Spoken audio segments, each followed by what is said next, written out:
Excuse me, sir. My name is Paula Flowe. I'd like to ask you a few questions about corporal punishment. Are you aware that school corporal punishment is still going on down in the Delta of Mississippi? Yes, I am. Are you? Yeah. Okay. Could you tell me, what are your feelings about that? I think it should be eliminated, period. Why do you think it should be eliminated? The reason being is because it's not administered fairly. And what way is it unfair? I think children are corporal punishment punished because of the complexions of the skin, their sociological environment, and it is used as a tool to keep people in obedience. I see. I see. It's not done fairly on the basis that children from households where there are a degree of illiteracy, or parents are not educated, they're the ones that catch the blunt of the corporal punishment. Oh my gosh. Now, how do you know that? Do you know that because I taught school 10 years. You taught school? 10 years, and I lived in a municipality and a school district where there are two separate schools.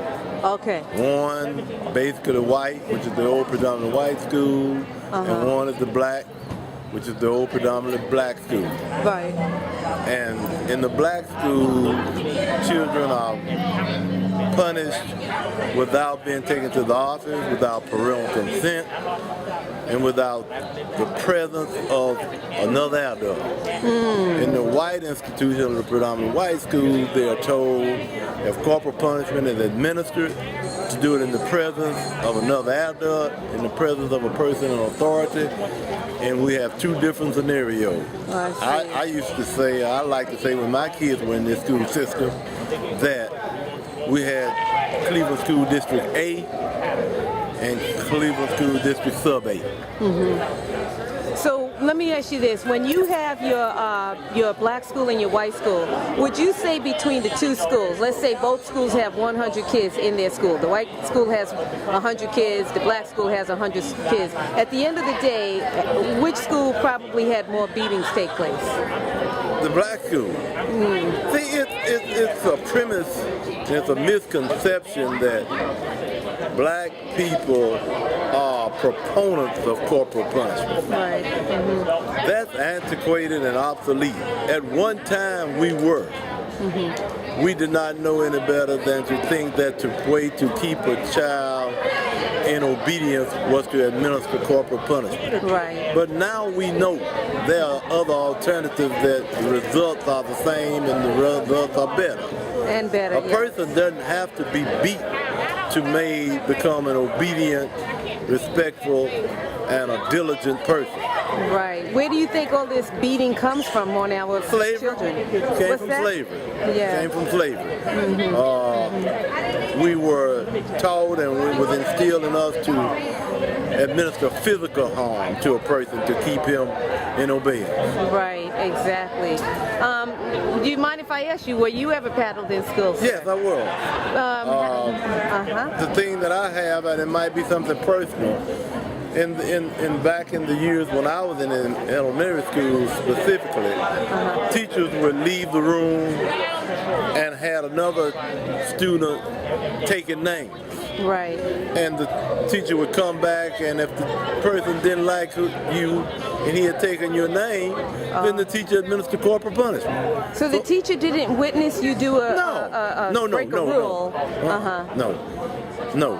The teacher would leave the room, leave the class unattended, and he would find some little pretty girl, and at that time who was light in pigmentation and had Caucasian features, which we were taught that they were pretty. Right. She took the name, and if there was some little boy in the class that she didn't like, she wrote his name down every time. Right. And that happened to me. Oh, and you hadn't done a thing? Hadn't done a thing. And you were paddled? And or I was paddled. Okay. So how many times did the teacher strike you? Probably 3 or 4. Okay. But it's not the number of times, it's the principle. Yes. Yes, exactly. And some of these things are going on today. My youngest son, who, by the way, have gone on to school and have a master's in environmental science, works for the Environmental Protection Agency. His first week in school, he witnessed several teachers whipping one child.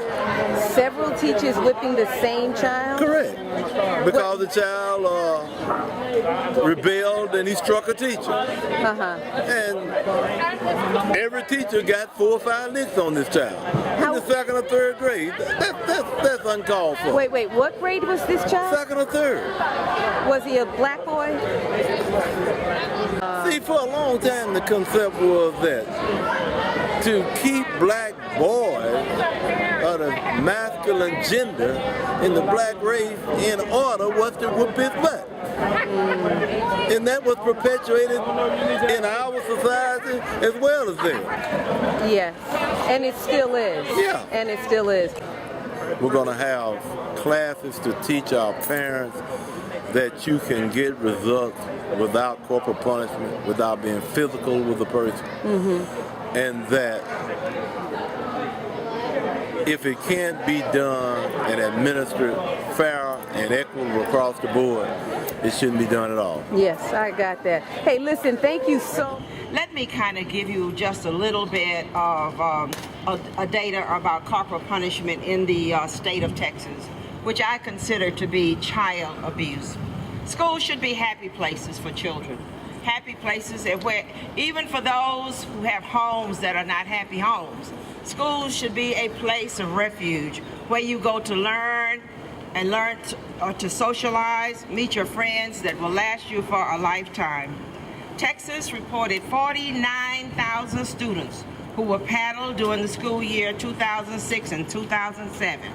And because this report reflected that the majority of these children were minority children, they ceased to keep the data on how many children are being paddled in the state of Texas.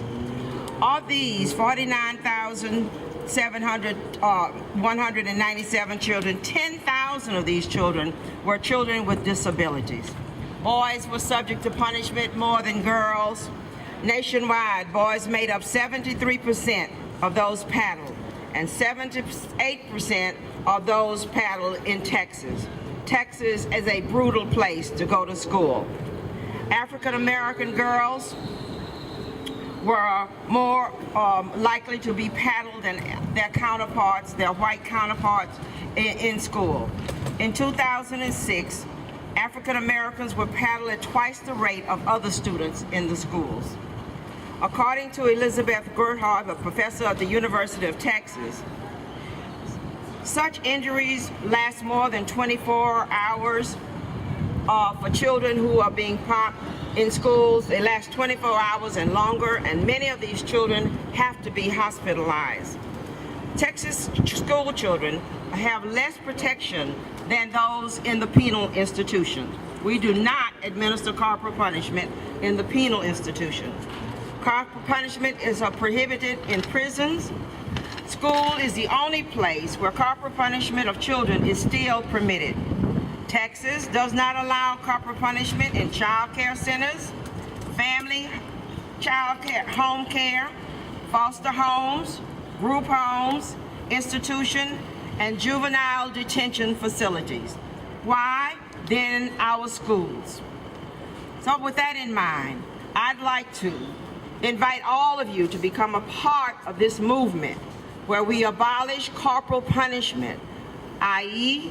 child abuse, in schools, where children go to learn and have a good day, every day, in front of a wonderful teacher who cares about children. Thank you. I'll be glad to take any questions. Is there anyone else who'd like?